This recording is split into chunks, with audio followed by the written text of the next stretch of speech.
You're now watching This AFC South Show, brought to you by Curtis Podcast Network, hosted by Curtis Brown, Blake Bellamy, Isaiah Michelli, and Jeff Steckel.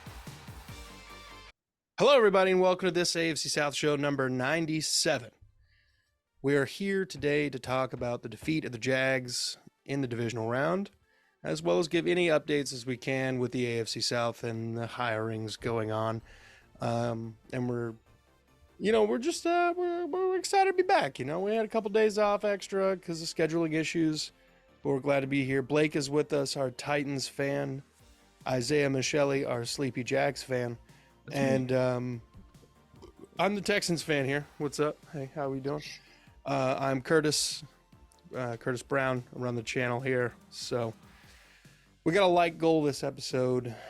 We've got a subscribe goals episode. Like goal 50. Subscribers 15. All right? Don't unsubscribe. I'll find you.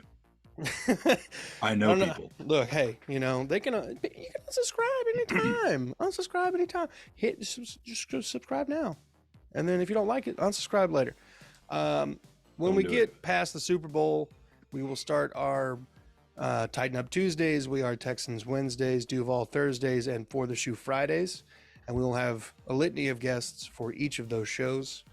And they will be coming out once a week. And this AFC South show will be coming out collectively with all of us one time a month until the season starts back. And then we'll get back probably to a similar format. See, now that we're winners, we need to be more proper. Okay, we're thoroughly teal Thursdays. Okay, we got to be a little more efficient. No, yeah, that sounds British. Teal go JJ's. You know the JJ's. Anyways, thoroughly teal. It was bones. Anyway. All right. Well, nobody hired anyone in the South. The Colts are trying to get to reschedule an interview with D'Amico Ryans, who obviously was part of the 49ers staff in the NFC Championship game. The Texans have completed a second interview with Mike Kafka, the offensive coordinator for the Buffalo Bills, and someone else, maybe the defensive coordinator for the Buffalo Bills too. I can't remember his name, but maybe that guy. Potentially. And if you haven't heard, there's been some rumblings going on from Colin Cowherd that the ownership in Houston is hot dog water. And that, it doesn't surprise me. On a Zoom call, we managed to, this is a Zoom call, and somehow he managed to make Sean Payton distrust everything about the organization on a Zoom call. Yeah, I trust you guys more than he trusts them. After 314 people trust us more than they trusted him. Maybe they just want to save on a mission. They want to fly. I literally met Jeff in real life. Like, that's how much more I trust you guys than Sean Payton trusts the Texans after a Zoom call. Yeah, that's what I'm saying. Yeah. Wow. So there's the bar. You know, people like real life comparisons. There's one. Okay. Yeah. It's pretty hard to give an overall impression of just failure from bottom to top to bottom on a Zoom call, and Cal McNair managed to do that. So attaboy McNair. Woohoo! Hey. I don't know what that means for the coaches in the future, but good God. Yeah. Thank God no relation to Steve McNair. Don't want to taint that name. Yeah, he tainted it quite enough. With that, let's get into the game, the divisional round that was the Kansas City Chiefs, Jacksonville Jaguars. This was a pretty competitive game. When it was a good game to watch. Mahomes got hurt in the late first quarter, early second quarter, and missed basically 2 or 3 drives. Yeah. Chad Henne, who's like all of 76 years old, came in and led them to a huge drive. And when all you have to do is hand off to Isaiah Pacheco and throw to Travis Kelce, like the one time he didn't do either of those two things, Foye Oluokun dropped a pick. Yeah. the only time he did not either throw to Travis Kelce or hand off to Pacheco. Like, yeah. Hey, he did the assignment though. People are mad about it. I'm not mad about it. Like, this job. Like, I could have gone out there and led that drive. Like, honestly, I feel like I personally could have gone out there and done that. I could have got the ball, turn. Oh well, of course, Malik Willis. He would have somehow messed that up. But it's because he had to throw past the line of scrimmage to get it to Kelce. Yeah. And so, weaknesses. Yeah. Arthur Smith, I think to this day, does not know what the forward pass is. No. But Downing's gone though. Mahomes comes back. It's still a competitive game. Jacksonville is in the game basically the entire time. And it gets really hot in the fourth quarter. The Jags are in the red zone a couple different times with the ability to squeeze the score a little bit. And, Jamal Agnew had a pretty crucial fumble that killed a drive that would have absolutely if there wasn't an ignition in the Jaguars yet, it was definitely going to reignite anyone that wasn't there yet. That would have been the drive to take over the game, and it really kind of just never went the Jaguars' way after that. If I believe that's when Trevor Lawrence threw his pick sometime after that. It's like 2 out of 3 plays. The following drive, I think. Yeah.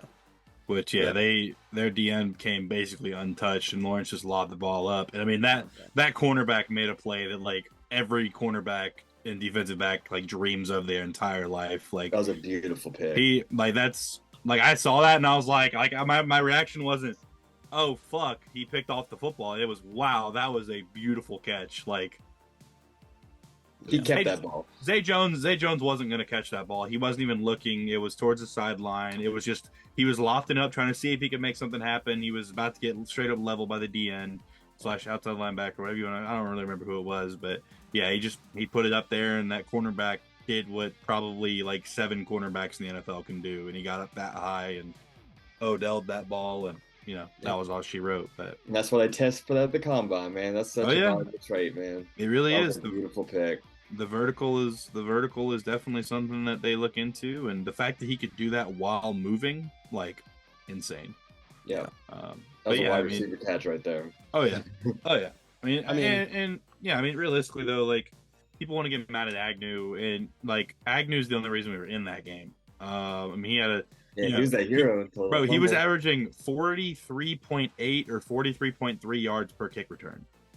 Like, that's top 1, top 2, top 3 in the NFL. He almost broke on the kicker, man. It's always the kicker. Man, he got him. I was frustrated. Oh yeah, but whatever. It was a great game. Pat McAfee was somewhere going absolutely nuts when the kicker made. Oh yeah, 100%. But I mean, we weren't even supposed to be there. I mean, it's hard to be mad as a Jags fan. Of course, I'm upset we didn't win. I'm upset because we didn't win. I'm not mad that we didn't win, because at the end of the day, it's the best team in the NFL besides the Bengals, of course. It's Patrick Mahomes, it's Andy Reid, who's been on the same team for the last 10 years. They have Travis Kelce, who had the greatest day by a tight end in NFL history, basically, in the playoffs, the most receptions. I mean, he broke his other record. Yeah, he broke his other record. And like Jacksonville's defense, honestly, we have a good core of young players and like good players. Like, we don't have any all-timers. Like Patrick Mahomes, Travis Kelce, Andy Reid, they're going down as all-timers. Patrick Mahomes, as long as he stays healthy, Kelce for sure, he's already an all-timer. He's probably the greatest pass-catching tight end, in my opinion, to ever play the sport at this point in time. Definitely up there. You can't move 2 to 3 people on him every single play, because they have so many other weapons, and like Pacheco and everybody, it's not like they forgot about him. They had him covered a lot of times. He's an all-time tight end playing, regular time guys. But yeah, I mean, it was a good game. We definitely played better than I thought we would whenever we turned the ball over early, or turned the ball over on downs, and then they went down and scored. I was like, okay, this is either gonna be really bad or this is gonna be really good. And we did come back and we scored, we answered and everything. And I mean, it's just once that drive happened though with Henny, I kind of realized the game was over. And as much as I wanted to hang in there, and I was still cheering for the Jags. It's just like the backup quarterback came in, he just threw to Travis Kelce, and he handed it off to Pacheco. I mean, if he can do that, if the backup can come in and drive 98 yards, and we couldn't capitalize on what should have been a turnover for us inside of their territory, I mean, it was just we weren't the better team. Even Patrick Mahomes on a leg and a half was still better than what we really needed going into that game. But yeah, I mean, I'm happy to be here. Going from worst to 7th is kind of crazy. So we'll see where it goes. It's gonna be an interesting offseason. We got some cap fight. Trent Baalke and the boys are gonna be doing some stuff. But yeah, I mean, what a cool game to be a part of. Just to even be there was really awesome. So, they actually did the dude who played Ant-Man. I don't know his name. Paul Rudd. Paul Rudd. So they did a video with Paul Rudd. It's like a Chiefs hype video because he's a Chiefs fan, and he's like, "Oh, I don't have any bias, but I'm only a season ticket holder. Season, on-field passes." He's like, he goes, they weren't even supposed to be here, and it's like showing the Jaguars, and it's like, I mean, he's right. Like, I can't be mad about that. It's Paul Rudd. He's cool. Anyways, yeah. But like, they weren't even supposed to be. Yeah, I mean, as much as people want to be mad about us losing, I mean, unprecedented season for Jacksonville, going from worst to being there in the divisional, potentially like fighting in the last 5 minutes, having a chance to go to the AFC Championship. We've made a lot of progress, and the coaching staff. I think we only have the wide receivers coach is leaving to go to Texas, I think, as the wide receivers coach. And then Chad Johnson tweeted about that, and with the sideways eyes emoji, talking about like the Jacksonville wide receiver coach position being open. So maybe. And then the passing game coordinator, and no, I'm not making this up, Jim Bob Cooter. Oh yeah, I know Jim Bob Cooter. Yep, he actually got the interview to be the offensive coordinator for. Oh man, who was it? Shoot. Anyways, somebody. I'd have to look it up. But yeah, he got the interview somewhere, so he's gonna be doing that. But I mean, like, our main guys, they're gonna be still around, so we'll see. Yeah. Just because I don't think I said anything earlier. Jeff Steckel, our Colts fan, couldn't be with us this evening. He's in the middle of an 18-hour day. Just let him sleep. Also, a huge tornado ripped through the south side of Houston today. Went through the Deer Park area. I was trying to hit up some of the people that we know in Houston, trying to keep them alert. Drew Doherty just got back to me and said that it was pretty rough down there. But I mean, he was a little north of this situation, so yeah, just a little update there. I was going to say he got the interview with the Buccaneers for the offensive coordinator position. Okay, sick. Yeah, because they fired Byron Leftwich. Yep, him and Kyle Trask going to be chilling out. Well, one thing I kind of took away from this game is it kind of took place in the press conference. The way that Trevor Lawrence kind of answered one of the questions it was something along the lines of the final statement was, "We'll be back. Yep. You haven't seen the last of us," and that's the kind of statement that I want to hear out of my quarterback after a game like that, where it was competitive against an elite opponent. So I like that. I like Trevor Lawrence a lot. That made him that boosted my opinion of him. Just that level of confidence in himself and the team. So kudos for T-Law being the man. Hey, that video too after the game with him standing in the tunnel, like dapping everybody up, and like, I like that. Dude's he's a cool dude. I like T-Law a lot, And Foye Aluakon said it best. He said they asked him about being in the playoffs with the inexperience, kind of like messed with them a little bit, and he was like, well, I'm in year 5 and this is my first time in the playoffs. He was like, we had so many guys that were in year 1 and year 2 that now have a year in the playoffs playing those games. He's like, and so we've got that expectation across the board, even with these rookies and young guys. He's like, so now anybody we bring into this family and this team, they're going to have to carry that expectation too. And they've got to act like they've been there. And I thought that was cool too. Like, we got these older players that want to be here. Ingram said there's nowhere else he'd rather be. So hopefully he takes that hometown discount. Evan Ingram, I know you're not watching, but if you are watching. Yeah, no taxes in Florida. No taxes in Florida. 8 million in Florida is like 14 million in New York. So come on. Anyway, sorry. We love you, Evan Ingram. But yeah, so I mean, it was pretty cool seeing these guys, and like everybody's in agreement that they want to be back in Jacksonville next year. So some people might take some pay cuts. We'll see. Shaq Griffin though, no pay cut for you. Get out of here. Go, leave. They actually asked Doug Peterson, and so this is how I know Shaq Griffin's gone after this season. They asked Doug Peterson how they didn't ask. They kind of mentioned Shaq, but not really. And they said, like, Darius Williams, where do you see his future? And Doug Peterson said, we're a better team when he plays on the outside. So that's the plan going forward, which means we're not paying Shaq Griffin $14 million to play slot corner. So that's a good sign. But We'll see. Well, we got the conference championship games this weekend. We're not going to really preview them tonight, but anybody Let's got go any? Burrow. I was going to say, anybody got any rooting interest or maybe even a Super Bowl prediction? Well, Joe Burrow played in the SEC, and I'm a Florida fan, so I like to root for the SEC. You know what I'm saying? I'm not one of those guys. I thought TCU should have won anyways. No, the Bengals. I like the Bengals a lot. They have a very complete team. They brought in some key free agents last year. Their offensive line is still lacking for sure. I mean, Burrow still has to move around a lot, but he's gotten a lot better at navigating the pocket.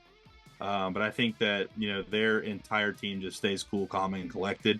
And the way they blew out the Bills last week, I mean, I saw it coming. Everybody else was like, oh, they're not going to win. I was like, just watch. I had the Bills win that one.